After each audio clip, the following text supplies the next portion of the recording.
أعوذ بالله السميع العليم من الشيطان الرجيم. بسم الله الرحمن الرحيم. الحمد لله رب العالمين، والصلاة والسلام على أشرف الأنبياء والمرسلين نبينا وإمامنا محمد وعلى آله وأصحابه أجمعين. اللهم صل على محمد وعلى آل محمد كما صليت على إبراهيم وعلى آل إبراهيم في العالمين إنك حميد مجيد.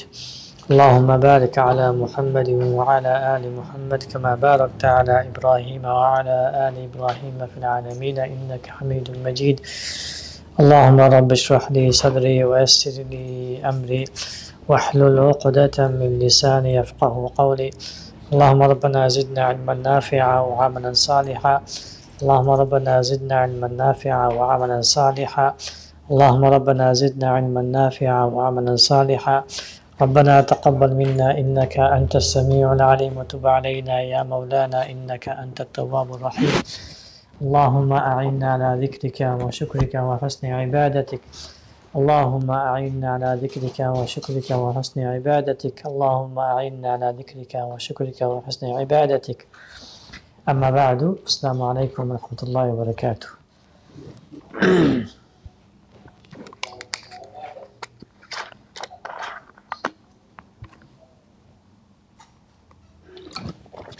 Did we cover show and teach them more practically than theoretically? That point.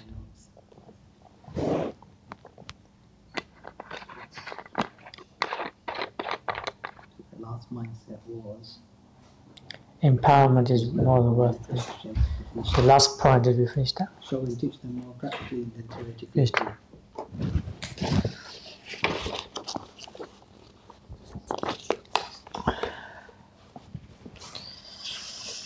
Okay, today we'll try to cover as much as we can, as last lesson was very short. Mindset, Izzah and self-worth is in one's own hand. Izzah and self-worth is in one's own hand. Remember that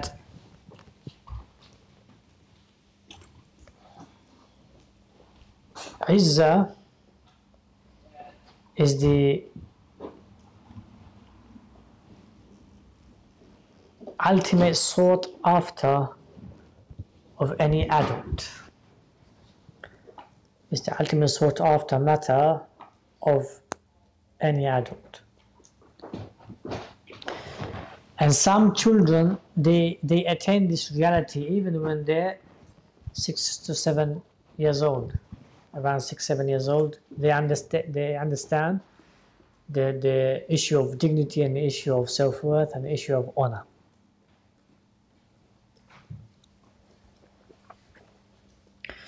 Especially if parents embed within them this character.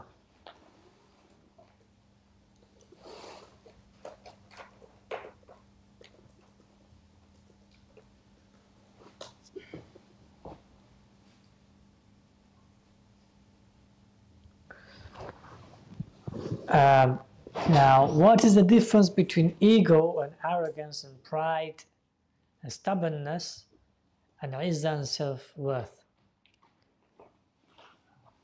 What is the difference between them?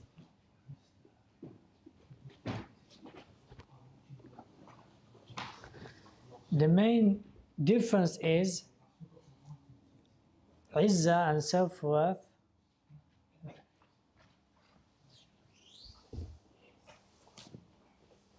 Izzah and self-worth is to do with values, principles, morals, justice and fairness, and the means towards them.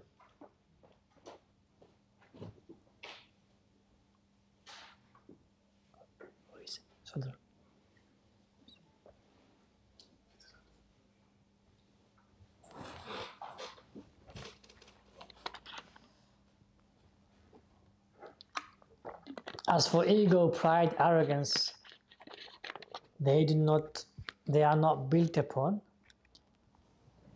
values, principles, morals, justice and fairness, and means towards them. That's the first difference. Second difference, morals, values, principles, justice, fairness, and means towards them is to do with being assertive, but at the same time also is to do with letting things go.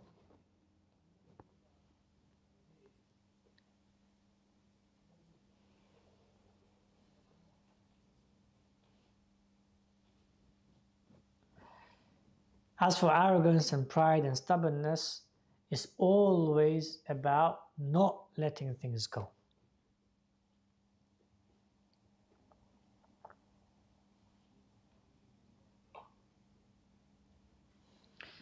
It also embeds ruthlessness and being merciless. As for izzah and self-worth, it embeds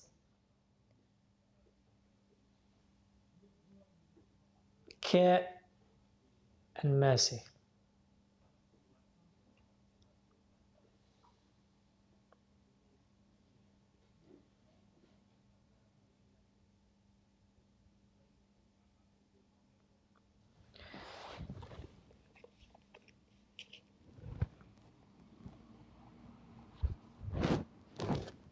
So train and develop your children of self-worth first and foremost by you having it, you showing that to them. Okay?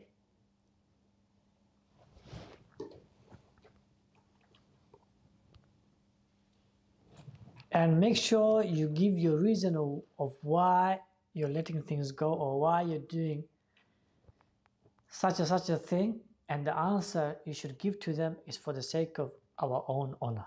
It's for the sake of our own dignity. So we do not become like those people who have done wrong towards us or who are being stingy or miserly or not sharing or not caring. So you tell them that answer. You show your way and you tell them that answer. The more you show and the more you inform, the more you will ingrain. Yes, please. The more you show and the more you inform, the more you will ingrain. And eventually it will become second nature to them.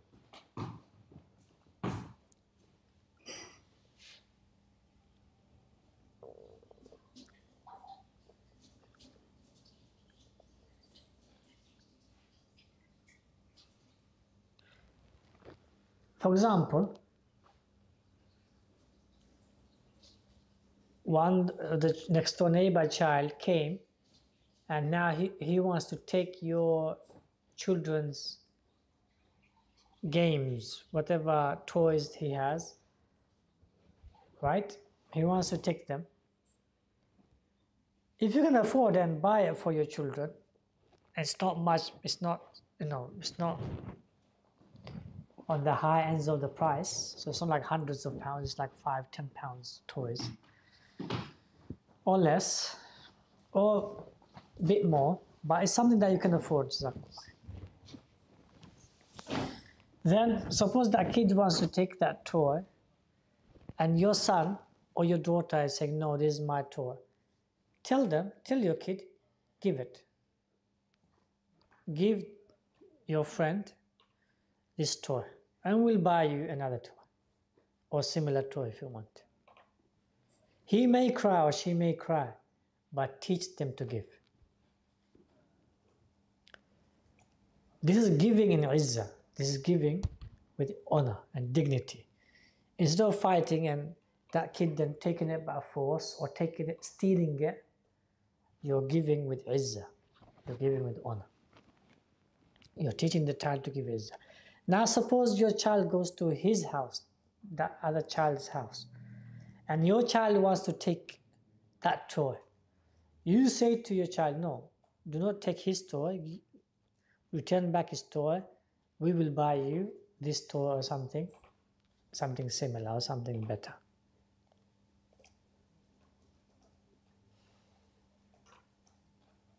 Yeah.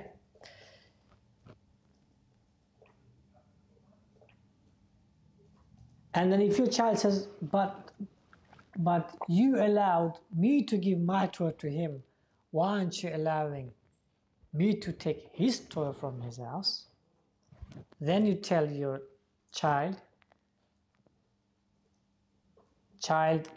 you giving is better than you taking. And then you giving with happily you giving, yeah, is you then raising your status and rank amongst your friends.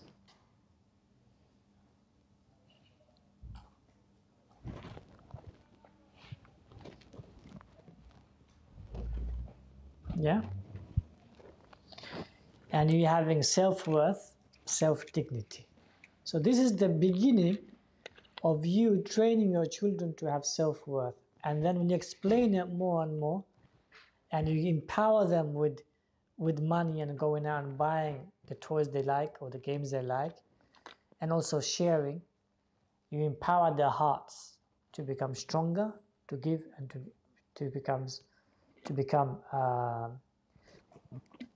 solid in giving.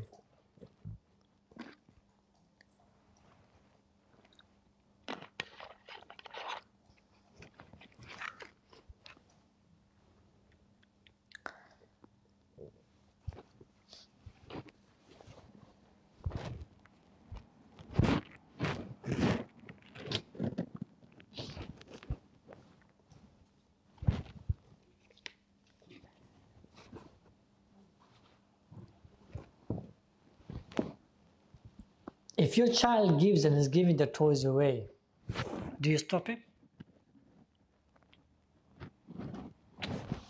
Do you stop him? Do not stop him. Ask him the reasons why he gives it,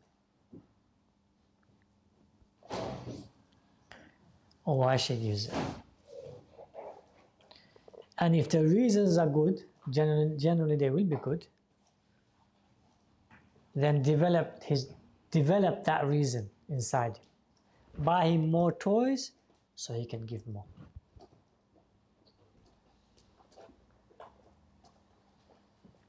Yeah? Because this will give him a head start in the heart. Head start in the heart. And the ones who have the head start in their heart, they are the most valuable people for people. They are the people who are valuable people for people. Because the heart is strong. The heart is solid.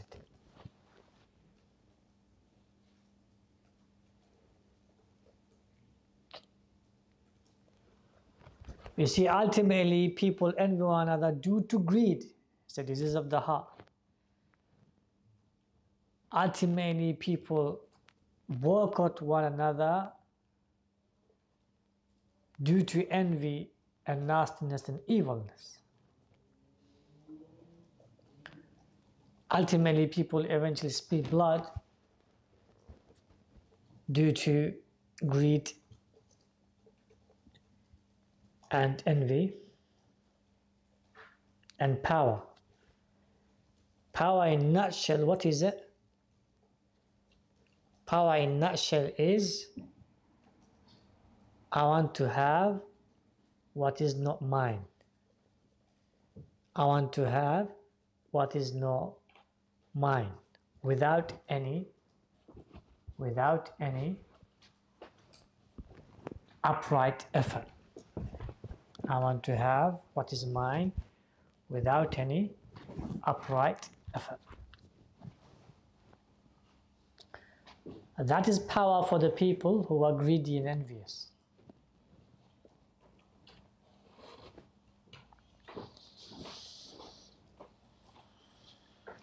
Okay?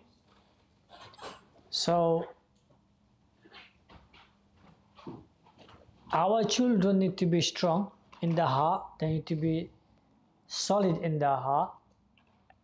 And only way they can be solid is by letting go of things. Letting go of things they like and they want, and even what they need. And you train them to attain it with effort. You train them to attain it with effort. So for example, the toys, going back to the toys, instead of you giving the toy, buying it for them, ask them to save the money, pocket money, and then buy the toys. Also, if you give them pocket money, ask them to donate £1, as we said last lesson.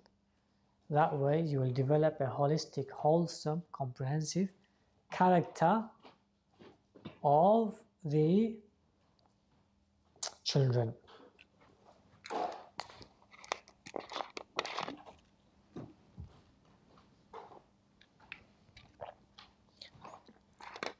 You know, today, most good people, they give up being good.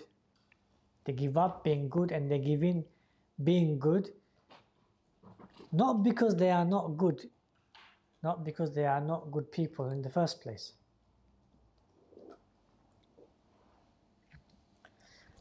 But they give up giving good and they give up being good because they do not know the reasons why they are being good. Say that one more time. Most people today, they give up being good and they give in being good. Right? Because they do not know the reasons behind why they are good. Firstly, they don't know. Secondly, if they know the reasons are not solid. It's not conscious, proactive reasons. It's not thought through reasons. And third, and this is the biggest one, and this I find with people who have passed the first stage, they've passed the second stage, and this is the biggest stage which they need to pass. And that is, they proactively do not try to attain their reason. The results and the fruits of the reasons, they do not proactively try to attain it. And because they proactively do not try to attain the reasons, they never see it. And because they never see it, they begin to believe that they will never ever attain it, or Allah will never ever give it to them, or it's not possible to attain it, and thereby then they give in to the evil, or the nastiness, or the greed, or the envy, or the cruelty.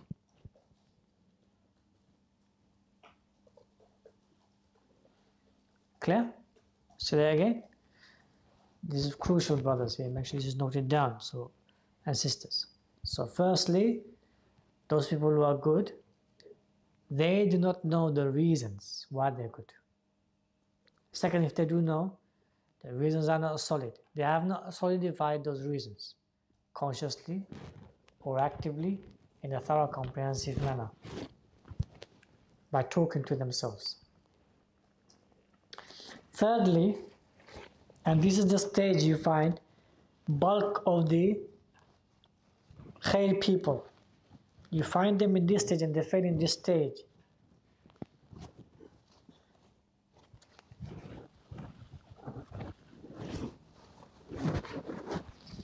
They fail in this stage, and that is, they do not try to go and establish the reasons or attain those reasons, their results and the fruits.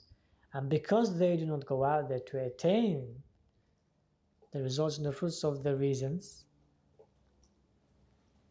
they then see either it being impossible or Allah will not give it to them,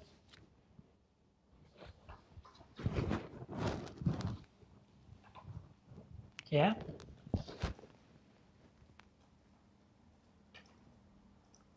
and then they become the opposite of those reasons. They begin to have the opposite of those reasons, so then they become cruel or envious or greedy, and they take the wrong path to attain the results and fruits. So they give in and they give up. They give in and give up of khair, or the reasons of khair.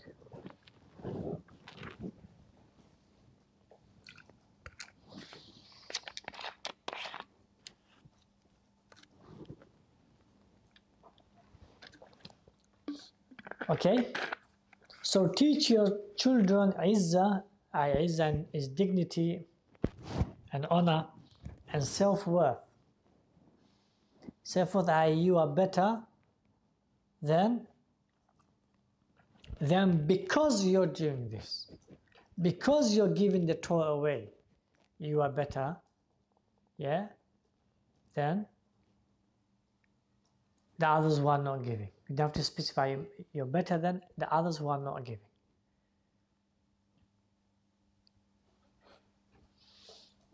And if you can give more, then you're more better.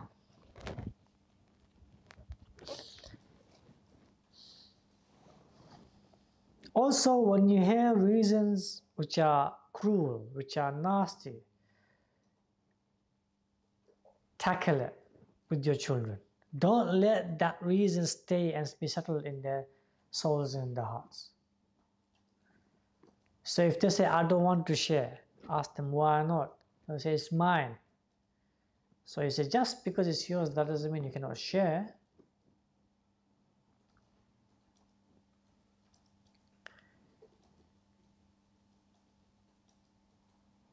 When you go to his house, he has his toys. If he doesn't share with you, then what? Talk to your children like that and then ingrain the right mindsets and right understandings and right reasons, and get rid of the wrong understandings they have.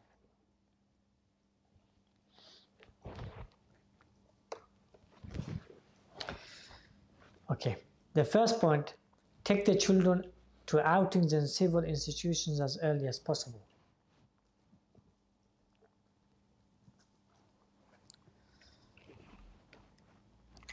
There's a book called Unequal Childhood. I recommend every one of you to read that book. Unequal Childhood.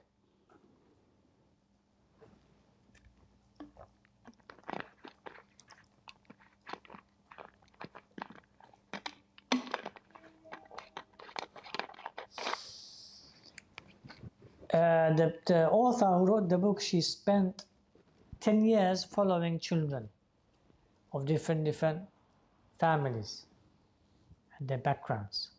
And what she found, the difference between a family taking the government or taking a court or any civil institution into account, that family or that tribe or that group of people, they know the ins and outs of those institutions. And any family or any group of people who are fearful of those institutions is because they never visited those institutions and they don't know the ins and outs of these institutions.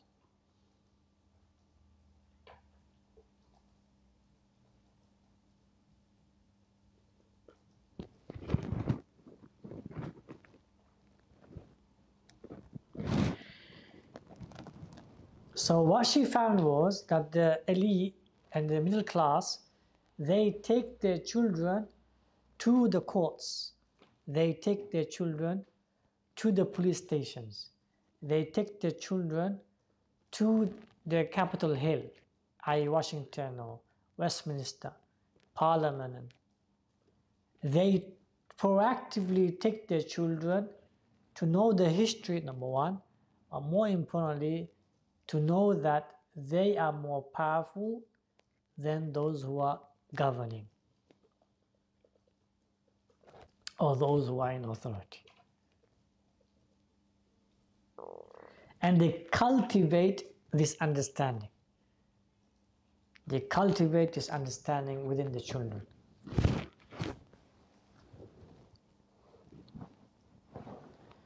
So take your children to outings and civil institutions as early as possible.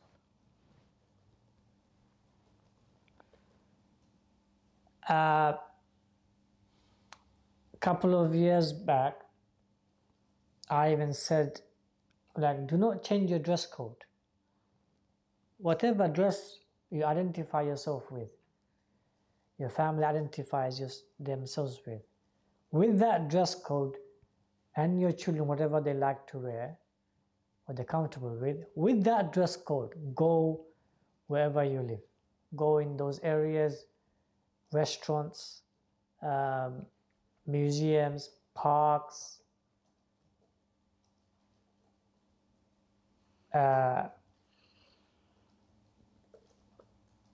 places where they have different shows, be it historical or be it present.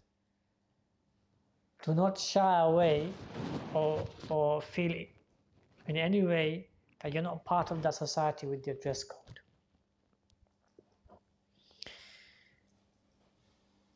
Yeah, I can remember when I went to one of the seaside. I went in the evening with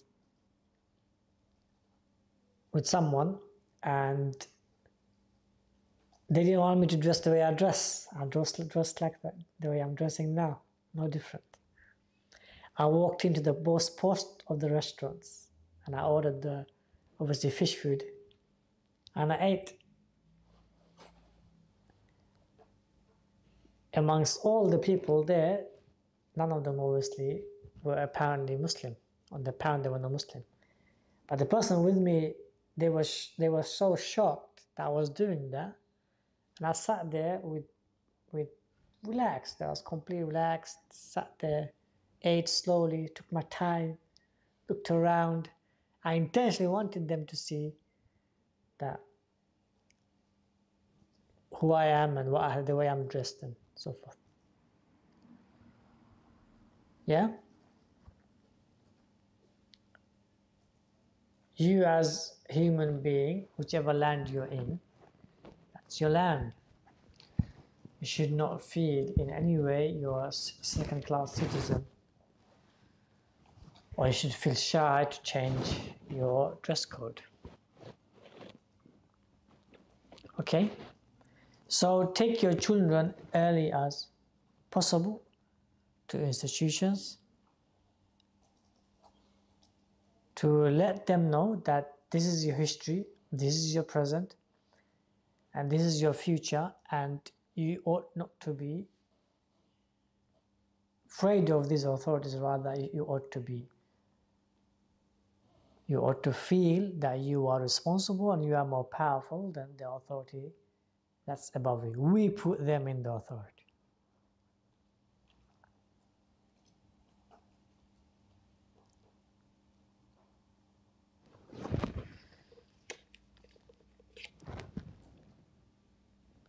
Build within them confidence and competence of their society and country.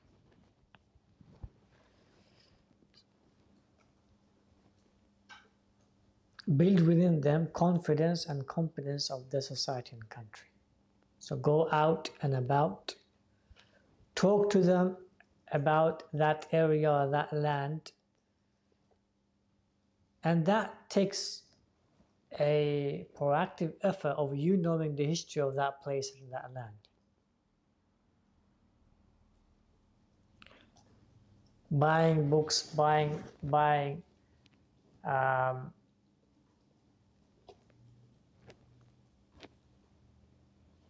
maybe newspapers regarding the history of whatever the area, magazines, whatever the information you can find on that area that you visited. The more historical pictures you can show them, the more historical stories, that even if it's fake, but as long as they're aware, yeah, and they know, then they can at least talk about those areas and those lands with their colleagues or with their friends, yeah, and knowing the gossip of that city or of that town or of that village, they're aware of it.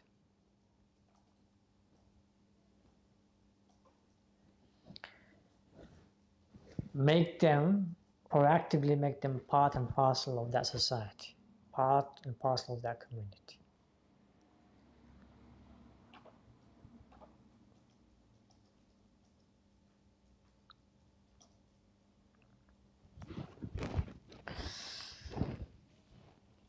Start as early as possible, but obviously when they reach around 6, 7, this is a must. When they reach 6, 7, this is a must.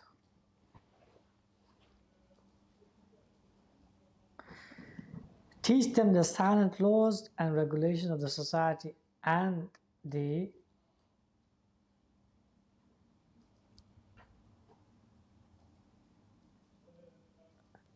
silent laws and regulations of the society, and I think I was supposed to put and the written laws. So there are silent laws, laws which are not spoken, and then the laws which are written down. So early as possible, teach them the silent laws, because the silent laws has more authority and power than the written laws. Because silent laws gets implemented and written laws, they can be manipulated.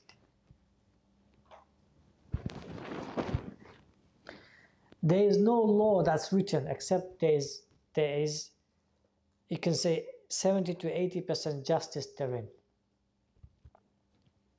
There is no written laws. Even in the dictator world, there is no written laws, actual written laws, except there's justice therein in that law. But the implementation is dictatorship.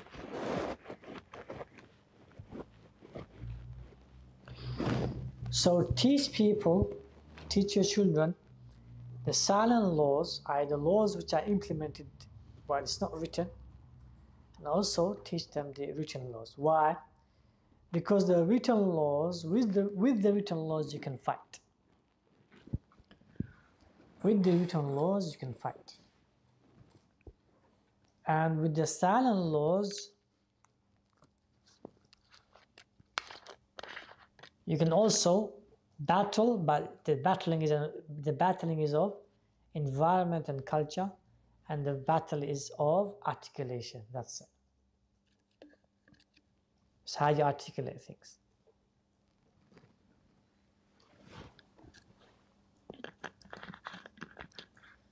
As for written laws, it's something that you can fight because it's written. It's something that you can fight if it's unjust and unfair.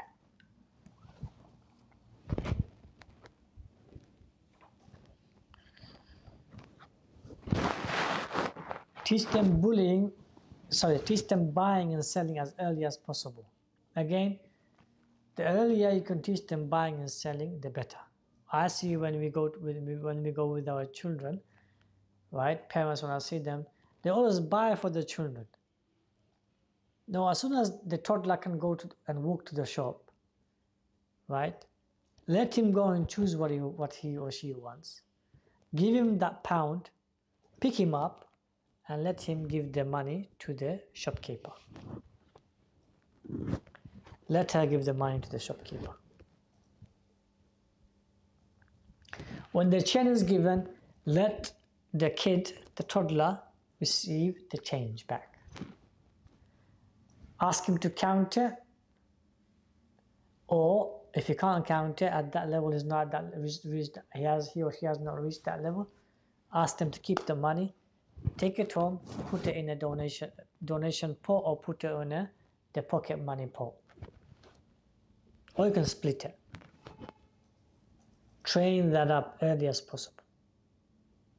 Train them buying and selling early as possible. Sooner or later they will know how to calculate it, and they will know how buying and selling is done.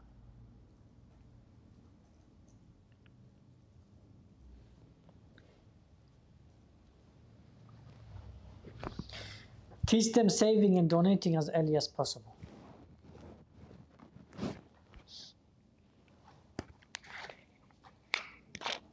As I said before, that there should be 4 pots. Yeah, one for your expenses. Same with the kids. Have one for the expenses.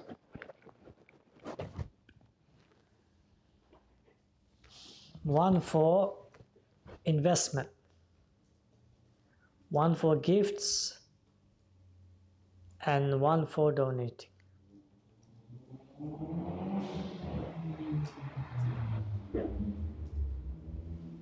You can have more if you want, but if the children, the pocket money you give, and if they have their own 4 pots, right, then this will train them for life. How to save money, how to spend money, how to calculate money, how to also make money. For example, this investment pot, if they put some money in there, after 5 months they're saying, Alhamdulillah, this money I can invest. 5 months, for example, they reach £10. Now they realize that after 5 months I've got £10. I can do something with that £10. Before I was getting pocket money, £1, now I've got £10 altogether. I can do something with that. That's not donation, that's not expenditure, investment. So straight away you're teaching the child, now if you save money, eventually you have enough money to invest. Now he or she can buy a toy which is worth £10, or a game which is worth £10. So all the characteristics he or she needs to have in order to invest will be there, because before investment there comes saving. Before investment there comes saving.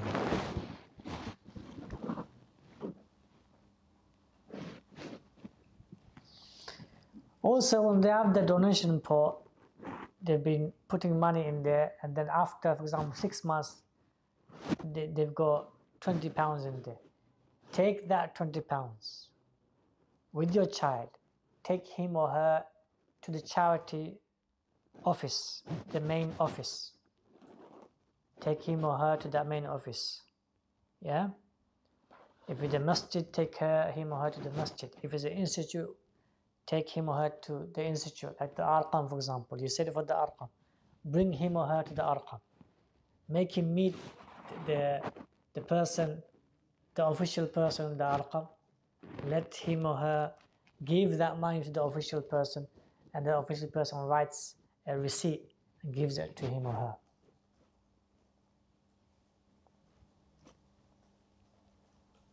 We have to do these math things with our children. Because we don't do that, we learn the hard way. And we also remain not knowing how the social structure works, how the society works, and we have to learn on the go. And while we're learning on the go, we make so much and so many mistakes. And the worst is we feel inferior. We feel inferior.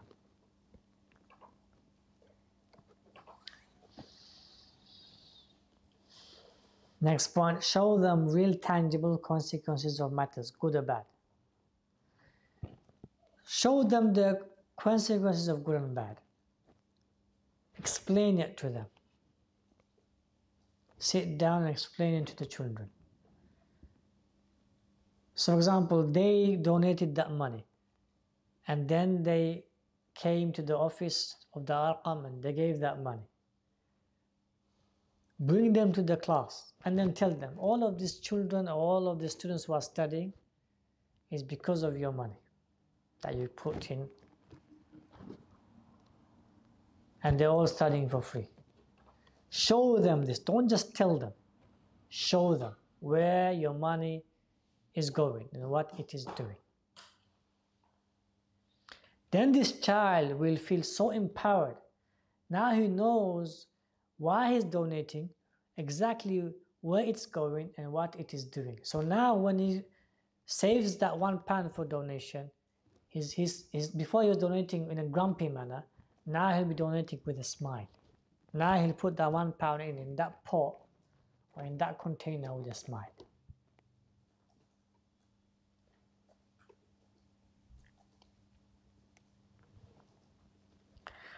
Same with the bad consequences. So for example, your child did not share the toy. Explain to him that today you're not sharing your toy with your friend. When you go to his house, he will not share. So that's if you explained it. So in reality, if the friend either shared it or did not share it, if he shared it, you say, look, you did not share your toy, but look, he is sharing his toy with you. And if he does not share it, you say, look, you did not share, and he also is not sharing. How are you feeling? I feel bad. I feel sad. Well, that's how he was feeling when you did not share with him. Make sure they give the answers. Don't put the answer in their mouth. If they don't give the right answer, question them until they can give the right answer.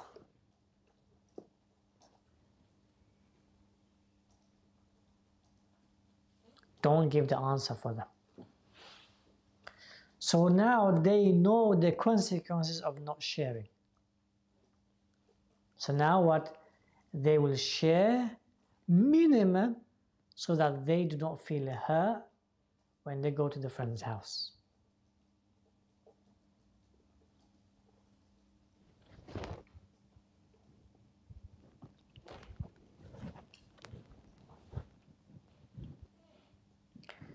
I don't know. See, if you live with the middle class and the elite, this is what they do. This is how they train and develop. They treat their kids like adults. They talk to them as if they're adults. That's why they mature up very, very quickly, because the parents treat them as adults very early on. They don't do things for them. They don't also put the answers in their mouth. If they got the answers wrong, they help and assist them for them to get the answer. They don't give the answer. And if they're doing things wrong, they help and assist them for them to do things right.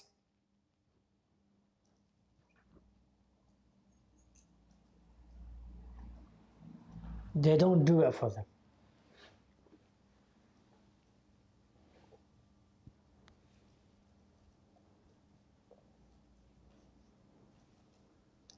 When it comes to us, sadly, firstly, we don't talk to them. We don't break things down for them. So they don't understand the reasons why we have to share or why we have to not share. They don't know the reasons. So they make things up on the go. And if that is their learning process and thought process, when they're adults, they will learn things on the go. Because this is what they did when they were a child. This is what they're going to do now when they're adult, because they don't have a process of thought. They don't have the reasons of the process of doing things or not doing things.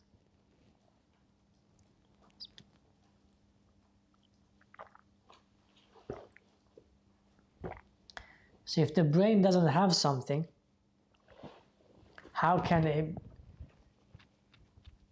create it by itself? If the heart doesn't have something, how can it create it by itself? So if there's no process in the heart of reasons and why they're doing these things, and there is no A to Z vision in the heart of good actions and bad actions, and the consequences and the results in the future, it's not in their heart, and they haven't experienced it as well, why will they do it? They won't. Similarly, if they don't have a process of thought in the mind,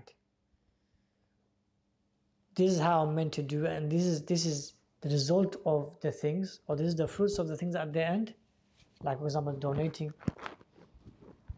If they don't have that in the plan, they'll never donate. And once they make money, will they donate from their own will? Only Allah knows, because they were not trained to donate.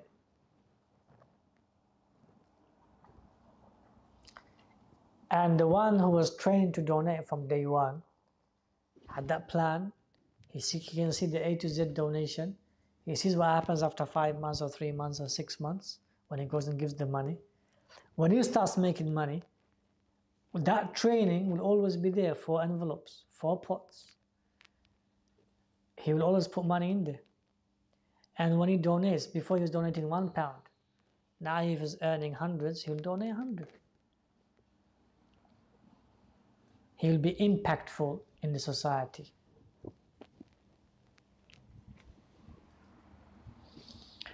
He'll be calm and collected also, because he's trained, his brain and heart has been trained. Trained with the authorities, trained with the government, trained with families, trained with the larger and outer community. He doesn't see them superior. He doesn't see them isolated from him. He sees them part and parcel of his life, part and parcel of his society, part and parcel of the community. They simply have different roles. That's all.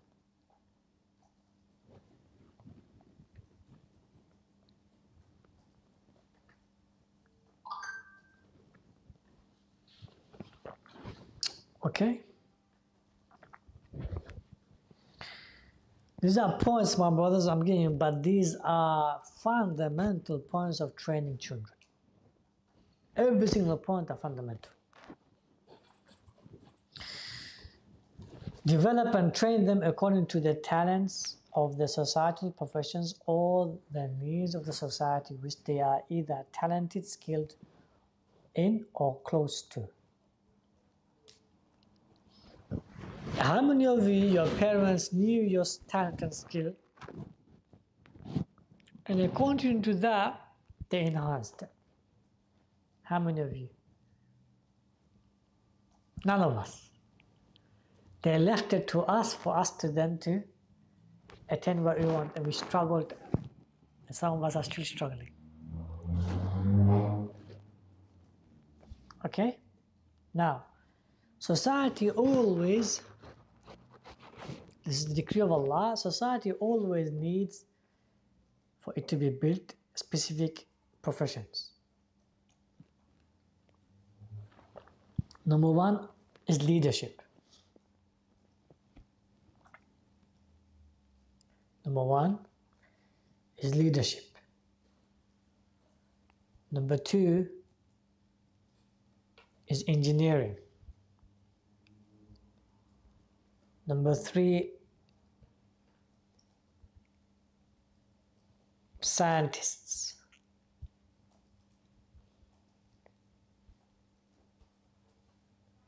Number 4, scholars, i.e. professors.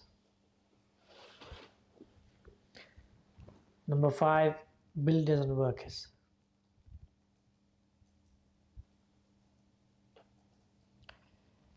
Number 6, teachers and mentors and coaches.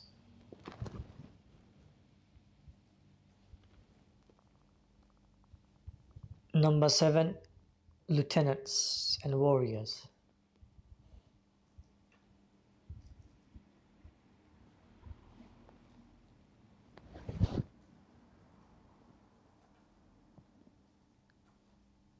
Yeah?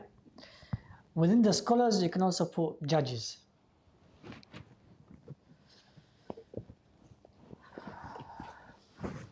Okay?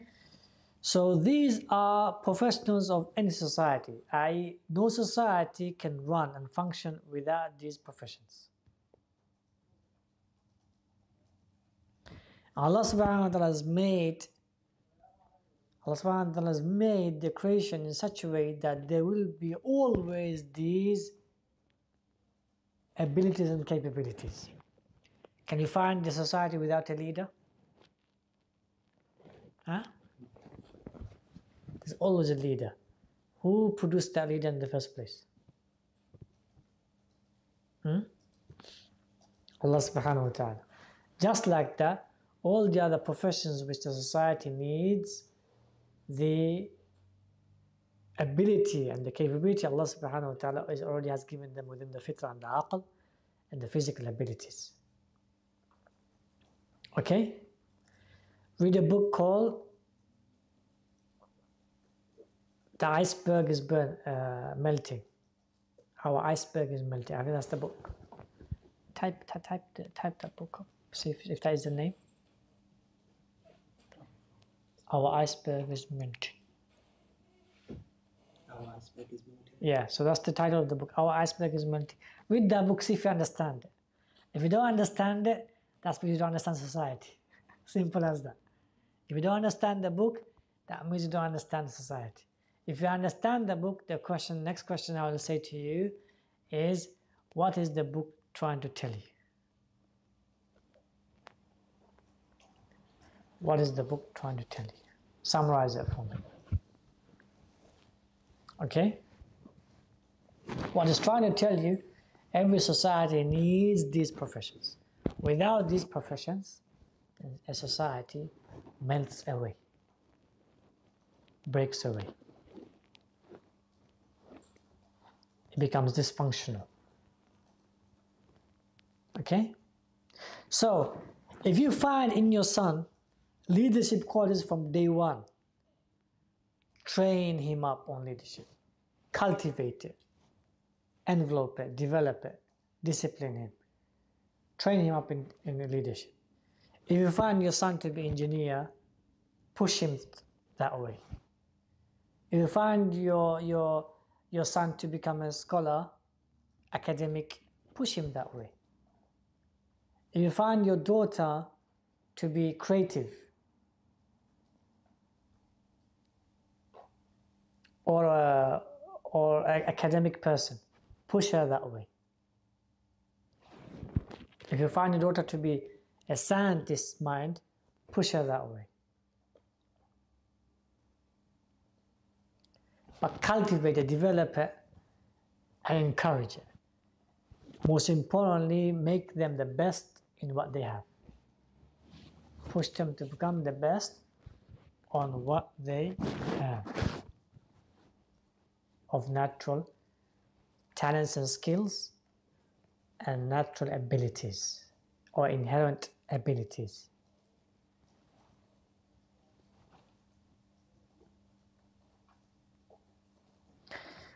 This is one of the first things people of elite and middle class and high class and people who are aware of the land and society community, this is one of the first things they do, is they develop and cultivate the talents and skills of themselves and develop the talents and the skills and the abilities of their children. And they facilitate it and they assist it and they help them to be the best at what they are. You see, when people are best in what they are, then it's simply about now their moral character and the moral judgment. If the moral character and moral judgment is wrong, then these people will be dictators. These people will be dictators, even if the system is not dictatorship. These people will be greedy, envious, merciless, and ruthless. وده كله واجب.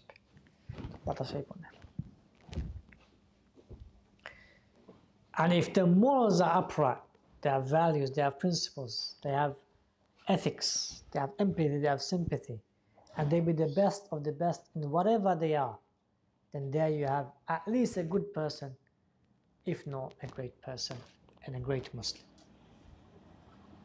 At least you have a good person, if not a great person and a great Muslim.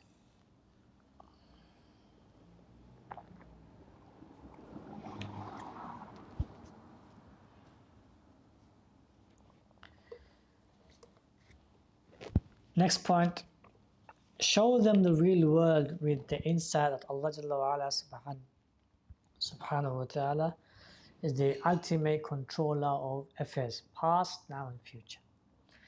This has to be something ingrained and then to first obviously see it of the parents.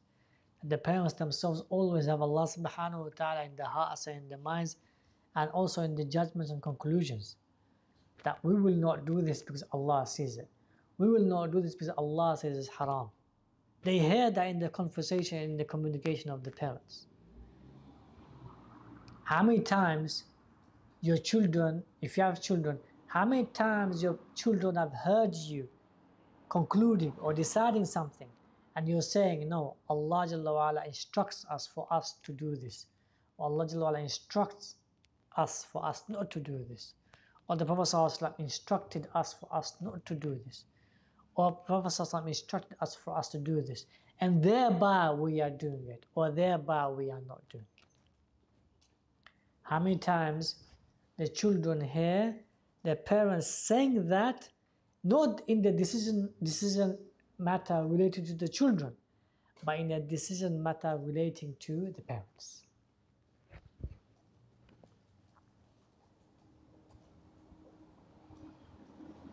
So the parents themselves, if they ingrain in the communication, in the conversations, Allah Jalla wa Ala and the deen, then the children sooner or later will observe, and then sooner or later the children will, in their decisions, in their judgments, will conclude that Allah Jalla wa Ala, Muhammad Sallallahu does not want this. It will become a second nature within the child.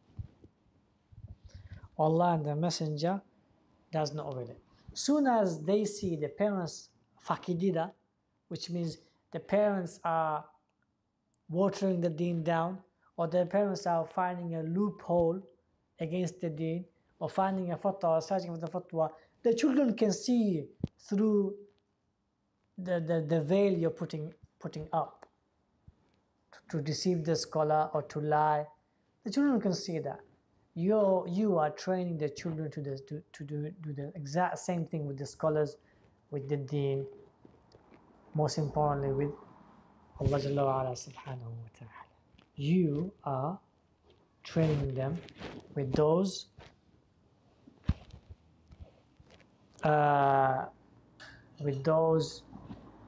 methods by which for them to go against the deen of Allah subhanahu wa ta'ala and against Allah Jalla wa Ala subhanahu wa ta'ala. And remember, they will take you into account. The children, your children will take you into account if they see you and learn from you. So if they see you lying, if they see you deceiving, and they learn that from you, then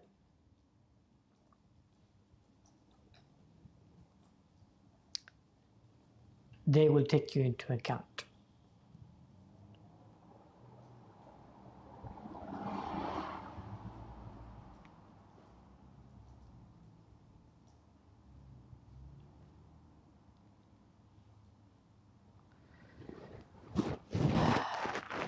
So if they see you being patient and forbearing, and you're relying on Allah subhanahu wa ta'ala, and you have steadfastness with Allah subhanahu wa ta'ala in your difficult challenges, right? And you speak about Allah subhanahu wa ta'ala, that He's the controller of affairs, the reward is with Him, in a meaningful way, because your children can feel the meanings in the souls and the hearts, because they can feel it in your soul and in your heart. Yeah? What's the difference when you know the answer and someone else knows the answer, but you want to hear it from someone else? What's the difference? The difference is he or she has yaqeen, and you don't have that yaqeen. But because he or she has the yaqeen and they say it, same answer as you already have, you sense and you can feel the yaqeen, and that gives you the yaqeen for you to be steadfast.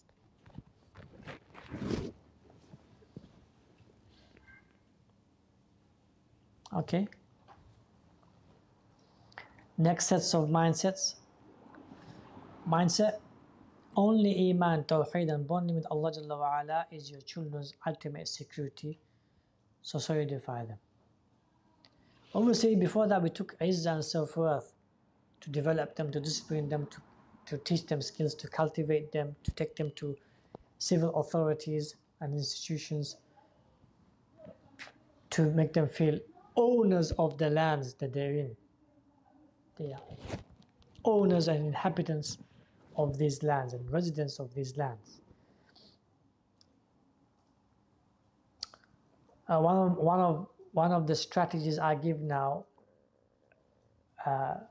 wherever you are, you ought to buy lands. Wherever you are, you ought to buy lands. Buy lands, even if in your children's name. Buy lands, even if it's in your children's name. Cheap lands you can find where you live. Instead of buying houses, buy lands.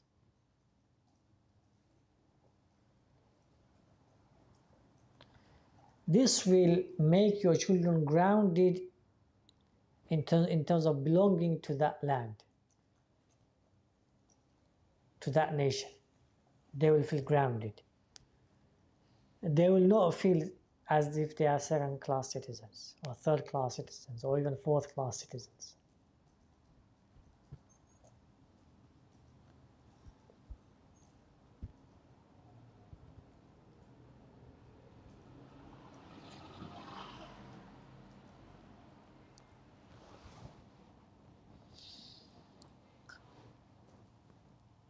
Okay, mindset, only Iman, Tawheed and bonding with Allah is your children's ultimate security, Society 5.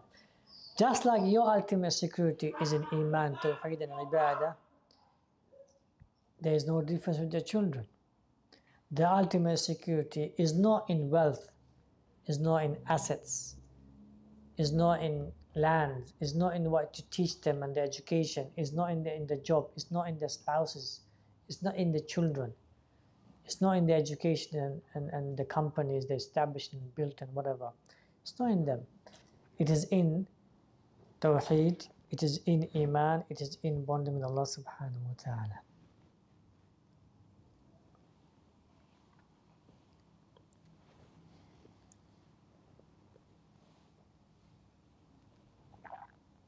To not only nourish their physical self and nourish their inner subconscious self, only that will last. That only happens by them observing you, the parents' relationship and bonding with Allah. Just give me 5 minutes break, inshallah. أعوذ بالله السميع العليم من الشيطان الرجيم بسم الله الرحمن الرحيم الحمد لله رب العالمين والصلاة والسلام على أشرف الأنبياء والمرسلين نبينا وإمامنا محمد وعلى آله وأصحابه أجمعين أما بعد. Okay, so do not only nourish their physical self, nourish the inner subconscious self, only that will last. That only happens by them observing you, the parents' relationship, and bonding with Allah.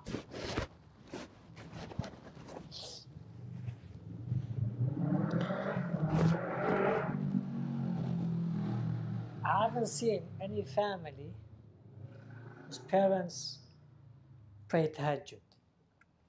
I haven't seen that family to be in ruins.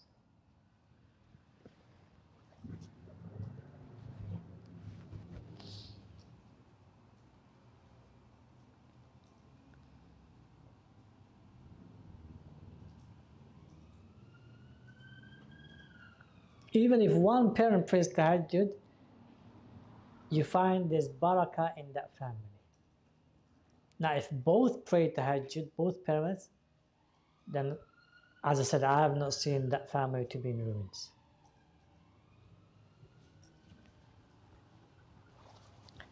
Show them bonding with Allah through ibadah and character in their house daily and in challenges. That is what they will do also, at least when they're in difficulties. So when they see you having fights and going through struggles, they see that you increase your ibadah, either in quantum or either in quality.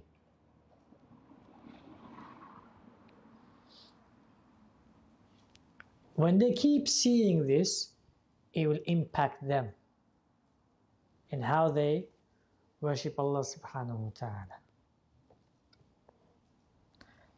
As I always say, my mother, whenever I struggle, my mother always relieves that struggle. Just by words. Why? It's because of her steadfastness and patience and forbearance throughout her life gives me the yaqeen that Allah subhanahu wa ta'ala will give you the relief. There's one thing of knowing stories of the past or biographies of the past and then witnessing the biography of the present of someone so dear to you and close to you, witnessing how Allah subhanahu wa ta'ala has taken care of them. Allah subhanahu wa ta'ala has relieved all the struggles and the fights without them even fighting. Without them even fighting. Not because they didn't want to fight, it's because they thought that the fighting will cause more harm to the family. That's why they did not fight. And because of that, you find the answers my mother gives is so soothing, it's so comforting, it's so relieving. Yeah? And one of the main reasons is because she prays tahajjud. She prays tahajjud.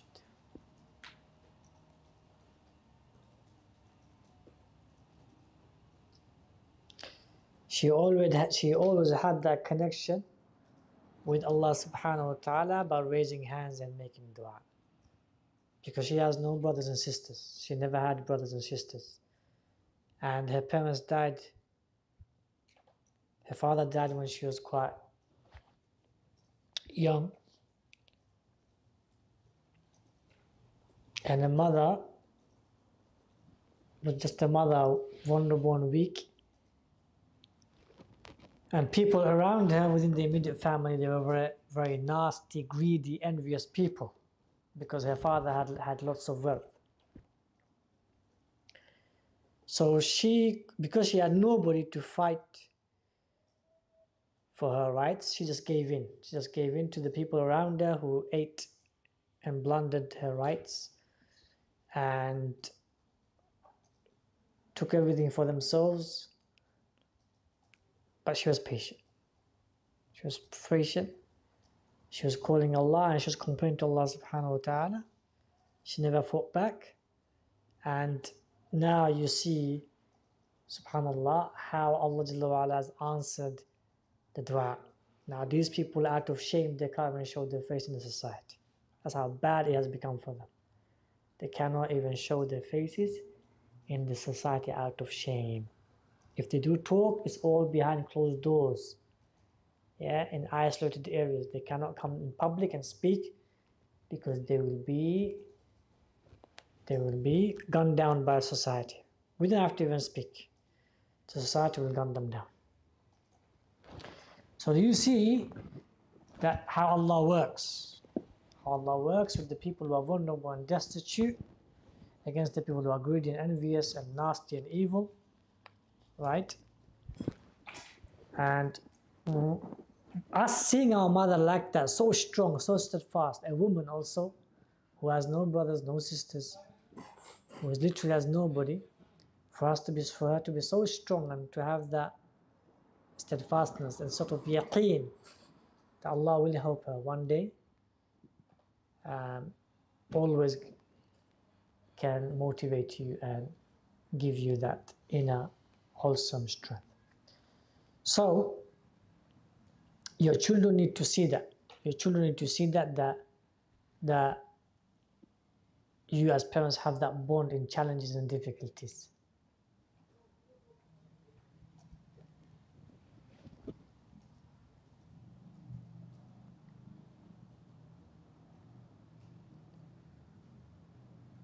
And that you don't give in, you don't give up.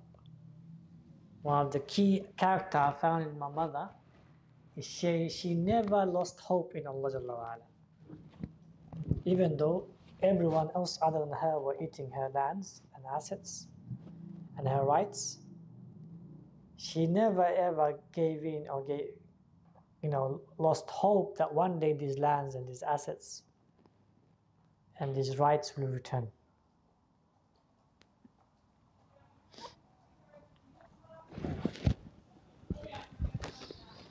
Befriend families whom are dear to Allah in ibadah and character. Invite and visit them often. befriend families who are dear to Allah in ibadah and character, invite and visit them often. This is something I spoke obviously in the previous unit in quite detail, that we ought to invite, and our sisters who are married, we ought to encourage our husbands to invite righteous, upright community people and families. The more we have righteous, upright families coming in, intermingling with your children, and the more you go and intermingle with their children, right, the more you will create the society of mu'minin and mu'minat. As Allah subhanahu wa ta'ala says, وَالْمُؤْمِنُونَ وَالْمُؤْمِنَاتُ بَعْضُهُمْ أَوْلِيَاءُ بَعْضٍ. And the believing men and the believing women, they are supporters of one another. They love one another, they share the experience with one another, they give gifts to one another, they eat the food, right? This is a culture that's missing today in our society. That's why you find even someone who prays envious. That was sort of unheard of amongst the Sahaba. Someone who prays constantly, that they are envious. Or someone who constantly prays, they're greedy. This was unheard of. Why is there's so much greediness and miserliness and envy in our society, even though we may be praying, not necessarily 5 times a salah, but at least we're praying. But how come these diseases are not being removed from our souls and our hearts? Simple reason, because we're not training to remove them. We're not proactively training to remove them.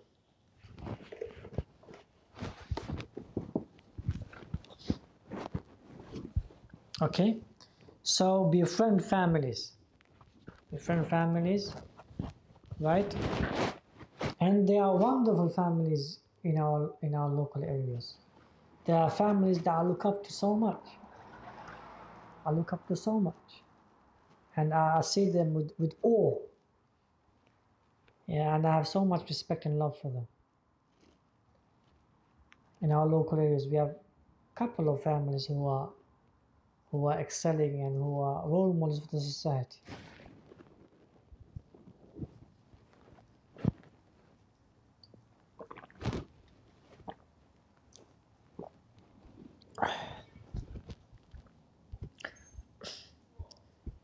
Next point, take them with you to study circles and masjids, gatherings, events and conferences as early as possible. Take your children, and if you're couples, come to classes and conferences together. Go to courses together. So many brothers have told me that when they come to classes regularly together, there is a bond they have with their spouses that is strong. It's a strong bond. When they did not come to the classes together, that bond wasn't there.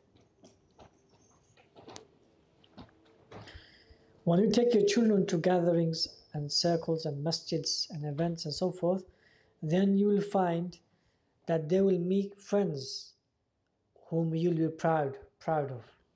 They'll make friends whom you'll be proud of. And then also you will meet families whom you will be proud of to befriend.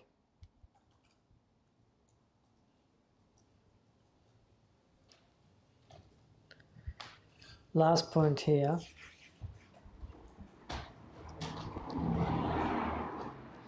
Focus on the culture environment which is being created in the house.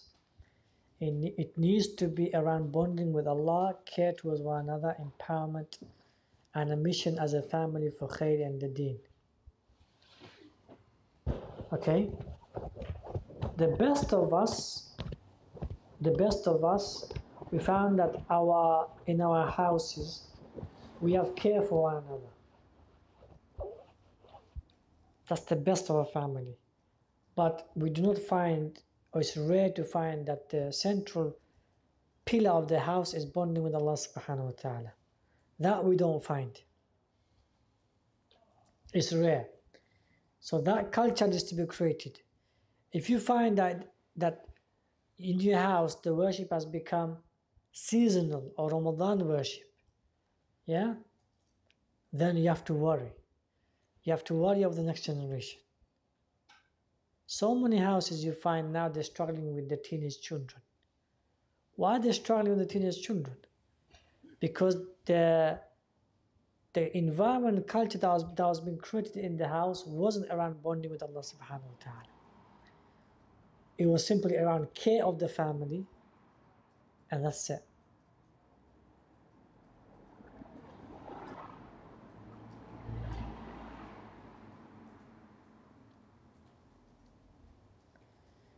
If you just have care of the family, sooner or later, greed, jealousy, envy will come in amongst the siblings.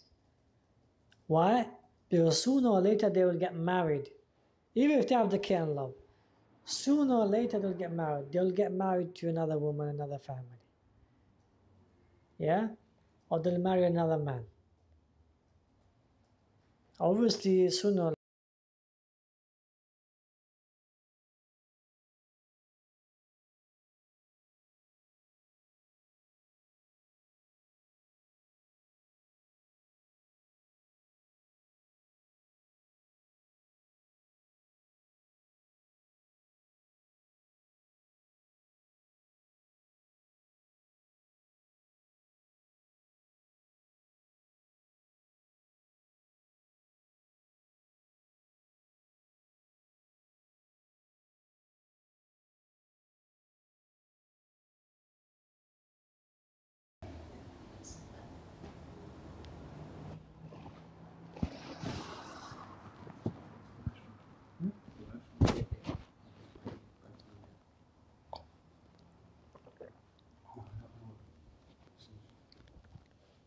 it's back on.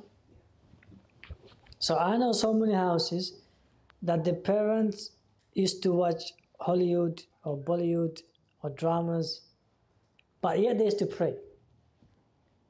The prayer obviously was not on time. It was more like after cooking or after coming back from work, after they used to pray. There was hardly any recitation, but they liked Islam. The Muslim, they want to represent themselves as Muslims. But now, the daughters have changed. The daughters are liberal. They want to go out and about. Yeah. What was the problem? The problem is the central pillar wasn't there. The central pillar wasn't there. Now, if these daughters get married, or if the sons get married, there'll be more chaos. And thus, it's a vicious, never-ending cycle in the families that I'm seeing now. That eventually, the parents boycott the children boycott the parents, and the siblings boycott one another. And the worst is that if they don't boycott, the matters are not resolved. Only through boycott, the matters eventually gets resolved, but no one is happy. It's so bitter. They remember what so and so did and when so and so did, or so and so did, and then the family breaks apart.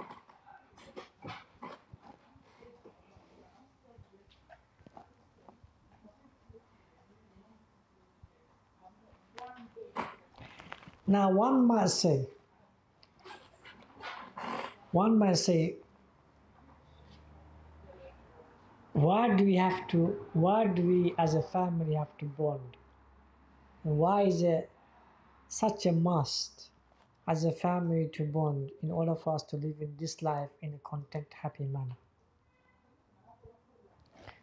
Because people, it's like it does come to people's heart and minds that it's as if Allah is forcing us to worship Him and giving us no choice but to worship Allah subhanahu wa ta'ala in order to find some contentment and some happiness.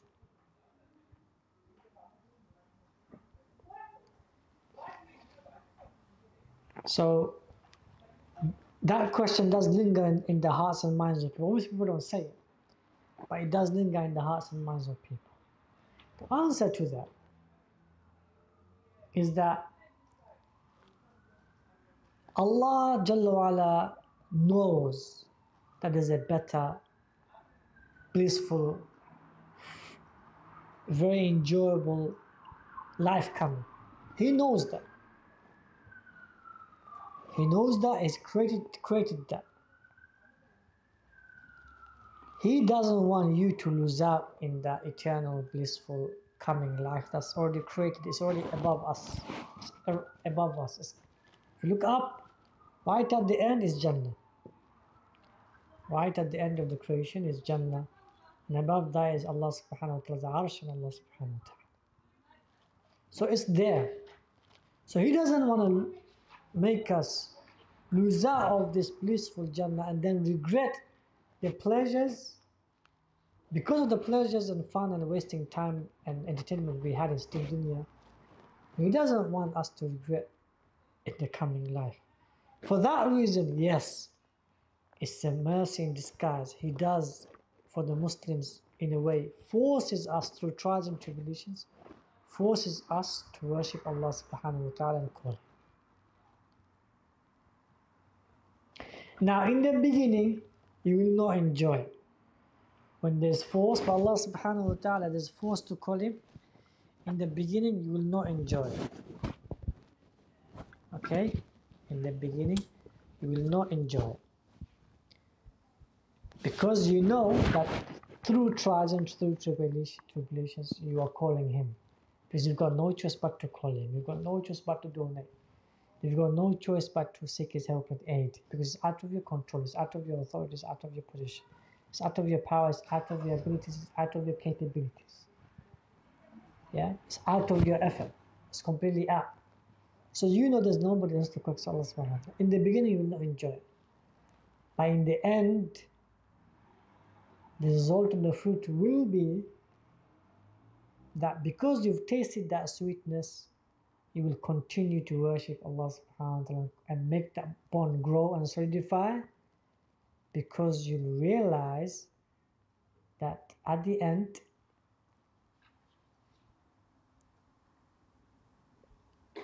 He is doing everything for your interest, for each and every individual's interest.